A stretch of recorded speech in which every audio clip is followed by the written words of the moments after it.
Quizá también, Sheikh Abdul Karim, hay un tema fundamental que es interesante, quizá si lo puedas aclarar, de que el mismo profeta, digamos, el sentido de profecía o de profetado en el Islam es diferente también de lo que nosotros conocemos como profeta en los evangelios, por ejemplo. O sea, la forma en que el Islam trata el tema del profetado o de la profecía, la posición que tiene el profeta, el grado, digamos, de perfección, ya sea humana o, digamos, de haberse embellecido con las perfecciones divinas en realidad, porque al fin y al cabo Dios, a través de sus nombres y sus cualidades, no es más que un ejemplo y un modelo para los hombres, y el hombre de alguna manera en el profeta encuentra ese hombre perfecto que es quien reúne la realidad de todos los nombres de Dios en él. Entonces quizá el decir que bueno, Jesús es un profeta, también para nuestra cultura latina y occidental hay veces puede asimilarse a algo, ¿no?, que es diferente. Sería como considerarlo más bajo, decís. Claro. No, bueno, profeta, como bien dijiste, en la concepción del Islam, creo que en la concepción judeocristiana también, pero bueno, quizás haga falta un poco rescatar esa figura en las escrituras. El profeta es un representante de Dios, posee todos los atributos divinos, salvo que los posee por anuencia divina, no por sí mismos, digamos.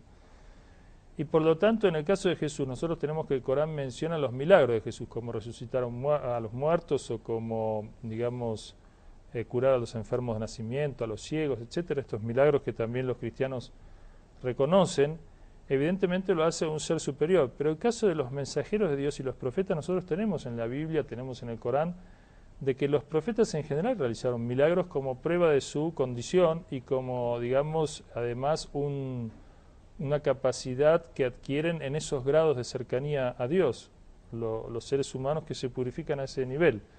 Por lo tanto, esto tampoco indica de por sí una condición divina no humana, digamos, ¿no?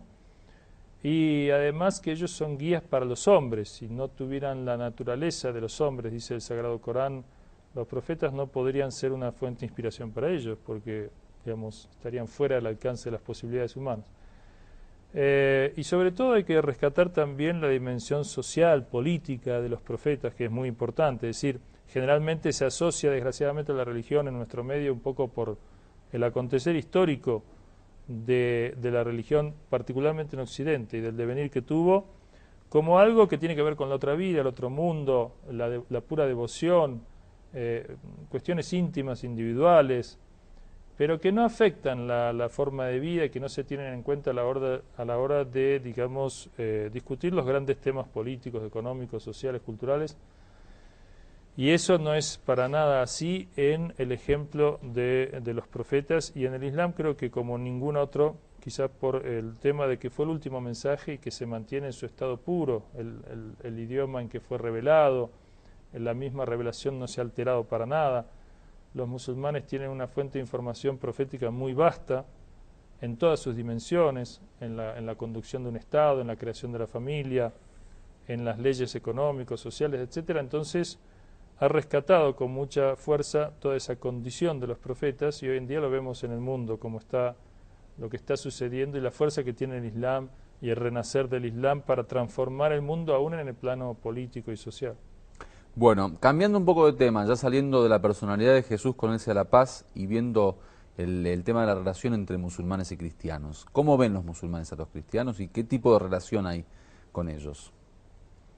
Bueno, yo creo que estamos viviendo una etapa en el mundo en que se está produciendo una mayor participación de los pueblos en el ambiente de las grandes decisiones políticas, económicas, sociales, y eso es muy esperanzador. Y el rol de los creyentes, cristianos, musulmanes, judíos y de otras religiones, y creo que es muy importante, va a ser muy importante. Es decir, las religiones, en la medida que después de los mensajeros han sufrido ciertas transformaciones, quizás no totalmente, pero en algunos casos, pero sí bastantes modificaciones, sobre todo han sido manipuladas por los poderes de turno, por los imperios, los reyes o los poderes burgueses, los poderes capitalistas, etcétera, y entonces ha perdido su esencia. En la medida que este despertar de los pueblos yo creo que va a ir generando un rescate de la verdadera condición profética y religiosa, que tiene un fuerte mensaje liberador y de justicia, y entonces creo que las condiciones para un diálogo fecundo y para encuentros fecundos entre creyentes de las religiones va a aumentar mucho, mucho más que tuvo cuando las religiones fueron manipuladas y fueron utilizadas muchas veces como factores de guerra y de digamos, desencuentros. Pero de todas maneras también hay que destacar que han convivido los religiosos y los creyentes de las religiones gracias al efecto de las enseñanzas religiosas de modo pacífico a lo largo de toda la historia. No es solamente, sería muy injusto creer de que las religiones nada más que han provisto digamos, de condiciones para el desentendimiento y el desencuentro y la pelea y la lucha, como generalmente en Occidente a veces se dice. Para nada. Yo creo que en este último siglo, en el siglo XX, que la religión ha sido relegada a lo marginal, digamos, de la vida social, nunca ha habido tantas guerras y tantas muertes como quizás en todos los otros siglos juntos. Perfecto. ¿Cómo debería ser el diálogo, Sheikh Abdul Karim, entre musulmanes y cristianos? O si tienes experiencia, vemos ya Sí, en el lo diálogo, bueno, hay un diálogo que se está llevando adelante, sobre todo con los cristianos, a partir de los últimos 40 quizás años. En el caso de la Iglesia tiene que ver con la postura de la Iglesia, Concilio Vaticano el Concilio II. Vaticano II, que tuvo una apertura y un reconocimiento hacia las otras religiones, y en concreto al Islam. Allí se abrió un canal de diálogo que hasta el día de hoy sigue tanto en las esferas oficiales del Vaticano y las autoridades islámicas, como en el caso de los protestantes también se ha dado y se va incrementando este diálogo. Creo que es reciente esta mirada de reconocimiento, de sentarse, de conocerse mutuamente en forma directa, sin necesariamente tratar de luchar por la conversión del otro y demás. Creo que es bastante reciente, creo que va a ir deparando más frutos a medida que transcurra el tiempo. ¿Y cómo debería ser? Bueno, debería realmente, si los gobiernos hoy en día, que en general son de carácter general, en general hablo seculares, obviamente no promueven mucho este tipo de diálogo. Depende más de lo que hagan los religiosos de por sí. Pero creo que las condiciones van a ir adaptándose a etapas más fecundas, digamos, de no solamente teóricas, sino también prácticas, de ayuda mutua o cooperación para hacer el bien o ayudar a mejorar la condición de la sociedad. Por lo que entiendo de tus palabras, Sheikh Abdul Karim, el tema del diálogo es como que se va desarrollando a nivel autoridades y a nivel instituciones. Quizá en lo social o ya desde lo popular, esa relación es distinta. ¿Cómo se desarrolla, por ejemplo, un diálogo entre un pueblo cristiano con una minoría musulmana, por ejemplo, como pasa en muchos de nuestros países? O al revés, en el mundo islámico, por ejemplo, donde los cristianos son minorías. Ya desde lo popular y lo social, la gente en sí, ¿cómo desarrolla esa relación? Bueno, hoy en día me parece que a través, por ejemplo, de Internet hay muchos foros de diálogo y de intercambio y de posibilidades de conocimiento, estudio. Bueno, aquí en la República Islámica de Irán, por ejemplo, en el Parlamento hay representantes cristianos. Eso es muy importante para hacer escuchar su voz.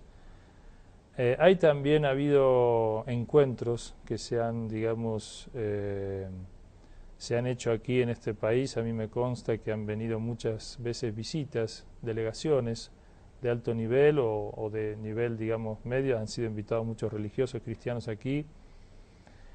Pero me parece que habría que todavía incrementar mucho, sobre todo ante el mundo actual y un poco lo que es, desgraciadamente, los intereses que promueven la islamofobia o que promueven también una mirada negativa de lo religioso, o que asocian lo religioso, sea cristiano o musulmán, como algo de irracional, de fanatismo, de dogmatismo o de amenazante.